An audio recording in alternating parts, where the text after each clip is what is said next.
Welcome to Barstool Perspective. It's Friday. You haven't cracked a beer yet? You should. Brett, what's happening? Is that it for the intro? That's it for the intro. Oh my goodness. We're going to give you, as usual, a rundown of the news in the alcoholic beverage industry and a little bit of weed. All right.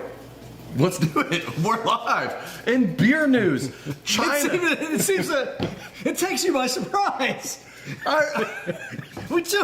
We do it every week. You've gone on and on for weeks, months now about how we need an intro to explain what we're doing to people. And your intro is like, it's fucking brew news. Get a beer, I'll fucking go. And I don't know what's happening. And you're like, you lose people after 30 seconds. So what? This is like 3 fucking minutes. Get to it. In beer news, in China, they are set to have a beer boom. Their growing middle class is looking like they're going to have a lot of growth in terms of volume and dollar for beer opportunities. So Mike, my question for you is it all going to just go towards their Bud Light, aka Snow, yes, or are we going to see some opportunity for American craft beer to export to China? I mean, I don't know Chinese culture well enough, but I think like most of that part of the world drinks those like shitty light rice beers. Yeah. So I would expect that to the extent that we would export anything, not that it's an American company, but hell, that might be the salvation for Bud Light, actually, right there. Because those like watery rice-based beers, yeah, that's probably your angle. I mean, maybe there is a craft beer company that could get a leg in. You know, maybe it's a frontier where you get somebody that, you know, the taste is a bridge or something. But for the most part, I doubt it. I mean, Bud Light's not American anymore anyway, No. so why not have China be your biggest market? I think you cracked that case wide open. And also in beer news, it looks like beer is set to grow about 4% globally between now and 2026. And because the Chinese are drinking more beer? Exactly, because of the Chinese. It's not the American market, it's not the European market, it's China, China, China. Yeah, well, you gotta have something to do when you're not taking over Taiwan. Why not? Oops. Okay, Mike. July 4th holiday data is behind us, and we now know what the top selling beers were over the July 4th holiday. Can you guess any of the top 3? None of them are Bud Light. This is true. Modelo. That's one. Corona. Nope. Coors Light. Nope. Miller Light. Nope. Ultra. Mick Ultra. Nope. Twisted Tea is number 1, Modelo's number 2, well, and Pacifico is number 3. Really? Pacifico's number 3. 2 Mexican beers and a Twisted Tea is number 1. Wow. No domestic Well, American I could have guessed beer. for the next hour. I don't consider Twisted Tea beer, so. Well, legally, because it's beer. not. Legally, you it's know. considered beer. But by definition, it's not beer. Well, by the government's definition, it's beer. Yeah. We're not living in 1500s Germany. The Reinheitsgebot means nothing to us. Give me my fermented tea beverages or get the fuck out of this country. That's what I'm saying. This is America now. Give me my boom pop flavored fucking Twisted Tea, which I did have over the 4th of July weekend. And let me just pretend America's okay and things will be fine. Okay. Tea's beer or you're a Marxist? I don't even know what that means. BrewDog. They're bad, Brett. There's a whole convention they just had. Well, speaking of bad things, BrewDog, everyone's favorite brewery here in the United States, from Aberdeen, Scotland. The famous, we're definitely punk, but we're 100% not punk company, the largest craft brewery in the whole world that's definitely still punk. They have decided that they're no longer going to be carbon negative because, let me get this quote right, quote, the funds we spend on carbon offsets are better invested in our own facilities. That means screw the environment. We have money to make. That's exactly what that means. You know what they are also dialing back on? The punk. They are no longer punk as fuck. They've now decided that it is in their best fiscal interest to be punk as heck.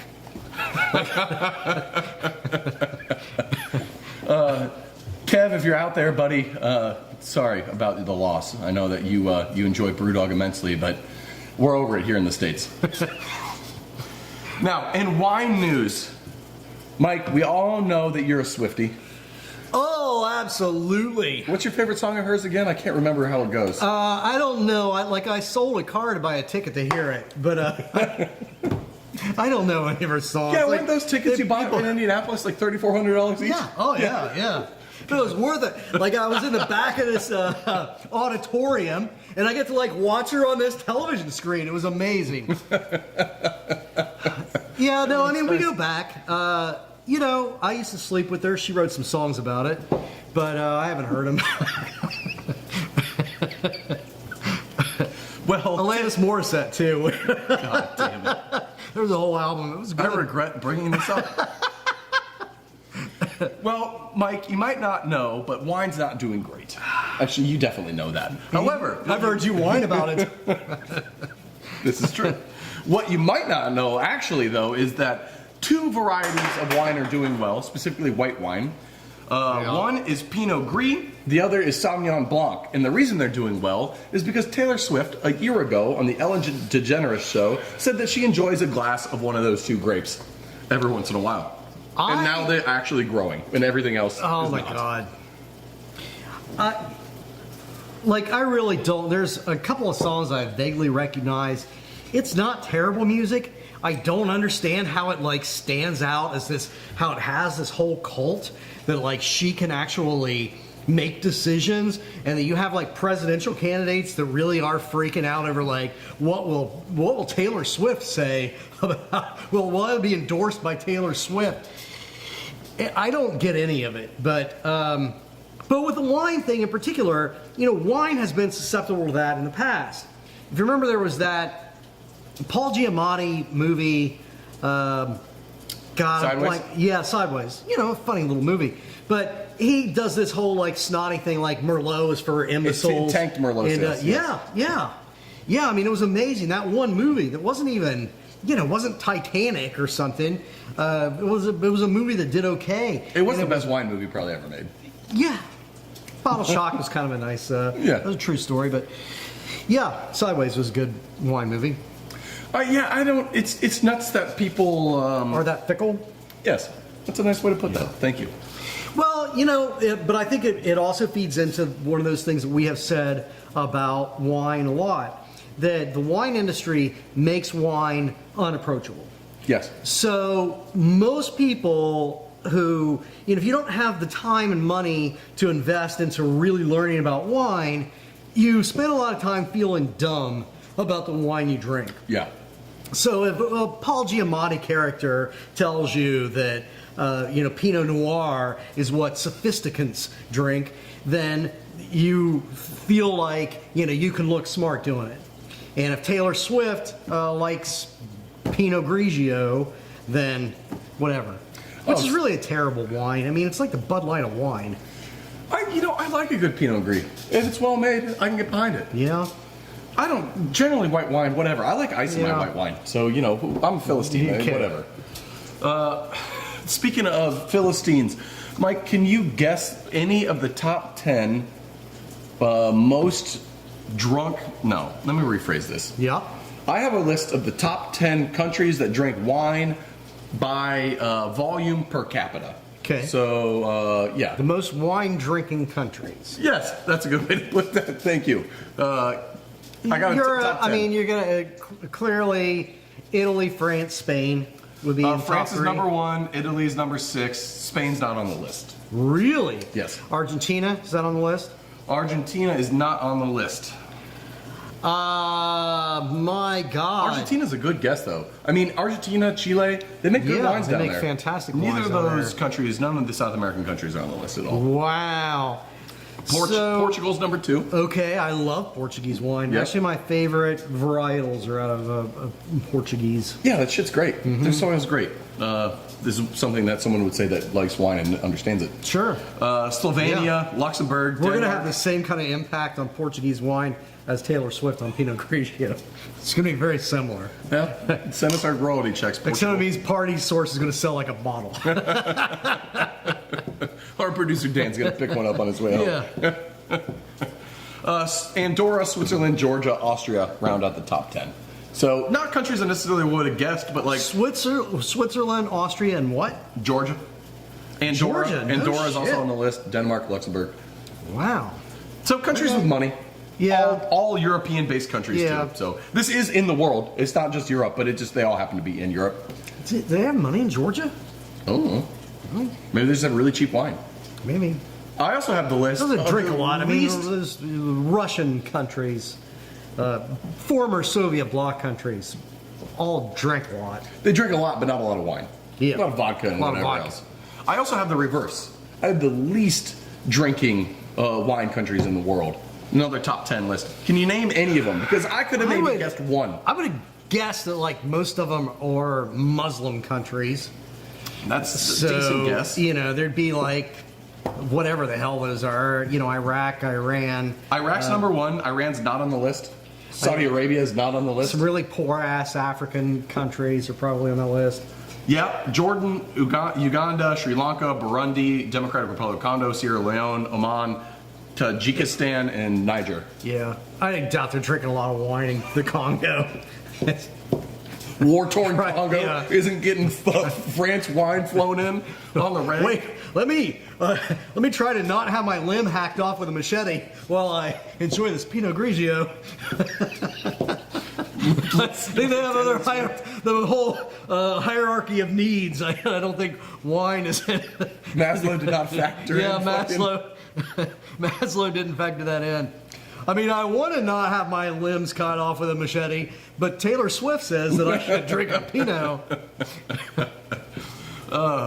Mike, there's a new sake out in Japan that only God. comes out every couple years. Yeah. And it's because they only make it when the fireflies come back. Okay. Apparently, fireflies like good water, and they'll only come back around this sake brewery when the water's really good. So they only make this Alright. one special version of sake when the water's good, i.e. the fireflies are I back. didn't know that they migrated. I didn't know that they cared that much about water, because we live by a fucking literal open sewer that is the Mill Creek here, and we have Fireflies, fireflies. Yeah. You know, when I grew up, there were lightning bugs. And I think that that's like a geographical difference. I forget how it splits. But I had no idea what the hell a firefly was. All I remember how to do is get them. You kill them when they're lighting up, and then you can smear them on your skin, and you can blow for a little bit. I mean, I caught them and put them in jars because they were pretty. But, you know, all of us are more psychopathic or not.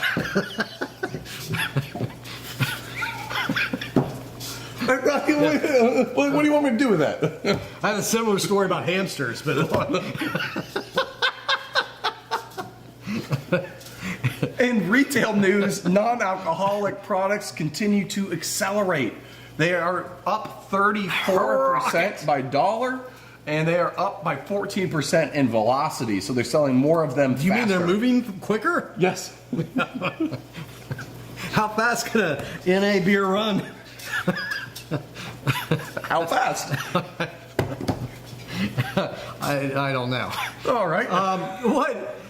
But I mean, what does that mean numerically? Well, it means that by 2026, it's expected to be about 1% of the global beer market. Oh my God, they're taking over the world. Every 1 in 100 beers sold might be non-alcoholic by 2026. Which further proves that this whole exuberance over athletic brand NA is just crazy. Yeah, Athletic caught lightning bug in a bottle and really exploded, but to think that all these other breweries are going to be doing it is just crazy. Heineken is wasting money. Yeah. Guinness is wasting money. Now, All these somebody other can do it breweries- as a niche market. Yeah. They got there first. You can pick up the table scraps, but they're going to own it. It's like Angry Orchard. Cider's not really a thing in this country. Angry Orchard owns 70% of it. It's not going to change for a long, long time. It reminds me of that, like Jim Cook told a story about having a conversation with somebody from Anheuser-Busch, and he said, you know what my beer can do that you absolutely can't? It can double in sales. That was like the 80s, early 90s. Yeah. Yeah. In news of Kroger and Albertsons merger, they have filed for a recess with the FTC because they have a lot of civil cases against them right now. They have one in Colorado, they have one in a couple different states, basically trying to block this merger. Yes. So the federal one, they said, hey, we need more time, quote, we are facing too many overlapping cases in different venues to adequately prepare and present their case. So they're basically saying the end of this month, July, isn't enough time for us to prepare for yet another lawsuit. Mike, does this have any... Is this precedented legally? Is this common? Like, also, yes. like, what the fuck? Absolutely. Judge Eileen Cannon in Florida does it all the time. Like, the worst scumbags in America, they're trying to push this question out, until Trump is dictator, and then there's not going to be a company that's small. So there will be no mergers ever rejected. They're just slow playing it until they can just get away with it, basically. They're betting on pro-monopolistic. Worst case is they get more time for their actual case like they're claiming. Yeah. Best case is they're playing the election and then they're going to basically gamble that the FTC is going to be folded away. Yeah. And if you've been to Kroger anytime lately, and I'm trying to I don't stop, go there anymore. I mean, oh my God. You know, they won't pay people a living wage, but then they also won't even bother to employ people to work the cash registers. And this whole thing, it is a long-term stupidity. Like produce, and I'm interested from a standpoint, Kroger is pretty good to you guys as a beer brand, but I think that Kroger is screwing itself in the long term. Similar to like Lowe's and Home Depot, they rely more and more on the self-checkout. Well, they sell lumber and stuff like that. So there's all kinds of things that I just don't buy there because it's such a pain in the ass to check out. So like produce at Kroger, I will go pay more at Fresh Time or pay a lot less at Aldi because there's a human being that will check me out. I don't work at Kroger. They don't pay me and they overcharge me. So I'm not weighing my fucking produce and all that nonsense. It's not any faster. No, it's slower. It's not a benefit to anybody except that they get to not pay employees. But when you do things like produce or alcohol, you can't just scan alcohol. You have to have you're standing in where there's like 7 registers and you got to wait on the person that's dealing. There's always constantly a problem with those registers. Yeah. Oh, yeah. So you got to wait on that person to deal with 4 or 5 other people before they can come and scan your beer because somebody has to verify that you're of age. Yeah, what's crazy with the whole situation too is that there's way more theft with those self-checkout things. Oh, well, there should be. There's nothing, I see nothing but on social media how hacks to steal more shit from these companies. Mm-hmm. And just recently, the Walmart CEO said that they lost $3 billion the last fiscal year in theft because of self-checkout lanes. Good. And that they were threatening to start shutting down Walmart locations because theft is so high. Good. How about you spend $2 billion on employees? Yeah, right? People work the register. Walmart did a really, really sleazy thing in Kentucky last year, I think. They prosecuted somebody. I mean, they could only do it with the help of some scumbag piece of shit prosecutor. But somebody got caught, stealing shit from the self-scan. And they arrested him. It's a misdemeanor level offense. They charged him with a felony by calling it computer fraud. Oh, no. Oh, greasy. Yeah. Greasy. Yeah, like Walmart is the criminal in that situation. And fortunately, there was a judge in Kentucky that was smart enough to say, no, fuck you, it's a misdemeanor. It's misdemeanor theft. Well, that was smart. That is shockingly smart. It's rare that the judicial system in Kentucky does something smart, but yeah. In cannabis news, cannabis has now passed alcohol as the drug of choice in the United States. I think we might have mentioned something similar, maybe just for young people, but now for the whole of the country, cannabis is now the drug of choice. Here's the thing, man. I was at a bar last night. I know it shocks you, but it's this bar on the river, and it has boats that these little party boats that pull up to it, and people get off. It's similar like pedal wagons. Most cities have, at least Midwest cities have party pedal wagons. So like party barges, and people rent them out for private things, and they'll stop at this bar on the river, and the people get out and they take a piss. But there's sort of this unwritten social contract that you get out, you take a piss, you buy a drink, and the party barge gives you enough time to have a drink or two. It's not a public bathroom. It's at a restaurant or a bar. Correct. It's at a restaurant. It's at a bar. And that's kind of the exchange. Like, they get to use free dock space, and they get to use the restrooms, and people get drinks. Well, I watched, as I sat there at the bar, I watched like 3 different boats pull up. People came in, pissed, walked out back where they all smoked a bunch of weed, and then left and got back on the boat. Without buying anything. Nobody, I support 2 of those 3 things. There was at least 2 of those boats where there were the only drinks that were bought. There were some relatively attractive women on one of them, and some sucker at the bar bought some shots for them. But beyond that, nobody bought a drink. They just like treated the bar as a public, urinal, and got high. And I mean, I just thought about as I observed it that there's a changing dynamic all across the industry around weed. Yeah. Where people are going to buy less stuff to smoke more weed. Well, all the more reason that bars should be allowed to sell THC drinks. And that way, it's just like you don't bring your own beer to a bar, you don't bring your own fucking weed to a bar either. We sell that here. We're a business. You buy it. Right. Well, we're going to get into a little bit of some meat at this point in time. And we want to talk about what's going to happen to the drinks industry if Trump is elected in 2024. It's going to be great again! What are you talking about? Just like the rest of America. It's going to be safe and great. Yes. Well, I don't know about any of that, but I do know from a policy standpoint, from manufacturing, the first term was terrible. I have a list of 6 things I want to talk about that happened when he was president that goes off the back of what he wants to do, that he's already announced they want to do on all imports as soon as he gets elected. He wants to announce a 10% tariff on all goods and services coming into the United States. Now, if you don't know what a tariff is, it is a tax on imports into the United States. Now, that tax is paid by you, the consumer.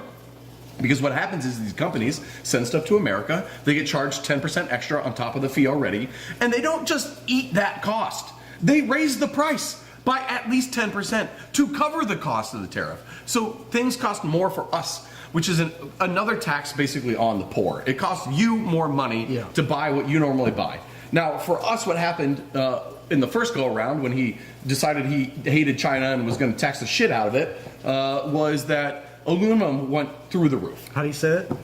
Aluminum? Did I say it wrong? Our can prices fucking doubled. Doubled. God. We went from 10 cents a can to 20 cents a can.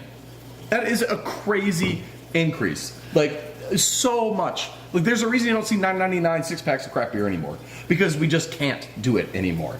So him coming in and saying, I'm going to do 10% tariff right off the bat is going to be extremely bad for the drinks industry. And I'm not just talking about you being able to buy French wine. I'm talking about aluminum and glass. Things are needed for the drinks industry for U.S. production are going to go up minimum 10%. Well, in building materials. Yes. So then building costs and housing costs go up. Yes. Which drives rent further up. Yes. Further squeezing people who are paying more for basic things. The whole idea of tariffs, I mean, it's crazy that in 2024, we're having like a tariff conversation that sounds like the 19th century. Yeah. But in the 19th We're century... not an isolationist country anymore. Or the early 1900s even, okay, you could charge a tariff on goods that are being imported to help the American market compete or get started. Yes. But when you're putting tariffs on things that we don't even make here. Like scotch? And we're not champagne? going to make it here? Yeah, I mean, hell, we can't even legally make scotch or champagne here. Yes. But other stuff we're just not going to make. We don't make sheet aluminum here anymore. We import that shit. We import all of it no matter what. We don't make that here. And that has to do with like where those resources are available, the raw materials. We're not refining raw ore in America anymore. Yeah. So and I have not heard one economist. I mean, you can find somebody who works for the oil industry say that, no, fossil fuels are good for the water supply. Yeah, and you can find a doctor that will tell you, butt huffing cigarettes is still fine for you. Yes, yeah. But I haven't heard one economist say that tariffs aren't going to result in a significant increase in inflation. Not only is inflation going to stop going down, leveling off, and decreasing, but it's going to reverse. I mean, we're going to see serious inflation if there is a second Trump administration. Now, I'm going to go through a list of 6 things that in the first term impacted the drinks business in a negative way. But I also want to say quickly, you're talking about inflation and stuff. We are a part of a cottage industry. Craft beer isn't a necessity. Beer might be a necessity. I would argue, yes, beer is a necessity. Sure. Craft beer is not. Right. And at the end of the day, if we, the people, the proletariat, the poor asses of this country, don't have the means to buy good beer, then there's just not going to be good beer anymore. Yeah. It'll just go away. If people can't afford to buy a $15 4-pack of my expensive ass fucking fruit beer, then I can't make it anymore, and then that's the end of that. It will go away, and this business will go away, and the people who work for this business will lose their jobs. Now we're going to talk about 6 fucking things that happened in the first term that negatively impact the beer industry, and it's only going to get worse the second time. The first one, border adjustment tax. He wrote there was a taxation on products, services and goods that were coming into the United States from basically any country. Now, services is what hung that up, and it ultimately didn't pass Congress in 2017 because how do you define services coming from out of the country? So thank God that didn't happen, but he threatened to make it happen. And Russian prostitutes. That's obviously whitelisted. I don't know why he was even for that. The retaliation, if you remember when the EU aircraft subsidies started happening and Trump was like, what the fuck is this? And then threw a tariff on all air support stuff coming from the EU, and that made, plane tickets and everything else go up. That impacts us. Steel is used in aircraft, aluminum is used in aircraft, so negative there. Are we still dealing with tariffs on lumber from Canada? Because he threw some hissy fit about. He got real pissy with Canada over there stuff. Is all kinds of. It takes years. It's like steering a barge. It takes years for a lot of these. So part of our home price issue is related to some hissy fit he threw with Canada that radically jacked up the price of 2x4. He got into an argument with Macron in 2020 and threatened a 25% across the board tariff from anything from France. Just because Macron called him a dipshit. Like, goddamn, that shit just hurts us. Everyone who wants anything from France, it just hurts us. And as a result, anything that goes through France. Granted, isn't a ton of things, but it doesn't matter. The fact that he can do that, what's to stop him from doing it in Mexico, which now is the number one industrial partner with America. It has passed China. So, and you may know how much he likes the Mexicans. I mean, my God, that is in everybody's best interest on this continent. Yes. For Mexico to be making stuff. Us in Canada and other Mexico. Than, Coke. Yeah. Do we even need to talk about Russia and Ukraine? Ukraine's the fucking breadbasket of the world. If they can't get their grain to the Western world anymore, which they won't be able to if Russia takes over, by the way, malt prices are going to go through the roof, which means beer prices are going through the roof, which means bread prices are going through the roof, which means we have more food inflation at home.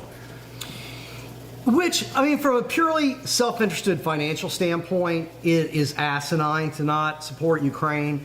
But also as somebody who, has lived in America all my life. Cold War ties? I absolutely, it didn't used to be a Democratic Republican thing to support democracies being invaded by dictatorships. There wasn't a Republican in Congress that would have said, we want to jack off the fucking dictator. I I don't understand any of it. No, it doesn't. If you got to just unplug from the internet for a goddamn minute. Take away all the conspiracy theories about Nazis in Ukraine and whatever the fuck else, and just look at it from a logical standpoint. One country is invading another, and they're killing people, and that's an autocracy run by a murderous lunatic invaded a democracy, and you can criticize that democracy, but actually it was doing pretty well. And that whole Zelensky, I mean, that dude, I remember that being like kind of joke news that a comedian became president of Ukraine. Well, it turns out he's a wicked smart comedian. Jon Stewart would be a pretty good president. Yeah, I would absolutely. Hell, recruit him right now. The last point I want to touch on is just the fact that the whole regime on the right is extremely conservative. Obviously, they're conservatives by nature. Yeah. And cannabis law around that is going to get way rolled back if that happens. Yeah. Right now, we're seeing a wonderful proliferation of THC beverages at bars and restaurants. This next generation likes their THC more than alcohol, and that's fine. I want to be able to go out with someone to a bar or a restaurant, be able to buy my beer, they can buy their THC stuff, and we can get along. But if we roll back and hurt the beer industry and we roll back cannabis laws, how does any brewery have a way out of what is going to end up being the death of craft beer? And that is our plea to you, the intelligent viewer watching this show, is that if you like to drink good products and good alcohol, there's only one option this fucking fall. So, and we don't get this political directly usually, but if you just look at it from a purely industry standpoint, there is only one choice that makes sense for the industry. Also, Project 2025, which he tries to distance himself from, wants to ban internet porn. So if you support the porn industry as well. You're going to talk about the fact that they're trying to ban overtime hours and you don't get paid for overtime. No, they're doing, I mean, the porn is probably technically the least serious part of it. But, it impacts us all, Brett. Well. Okay. Happy Friday, babe. We love you. Good luck.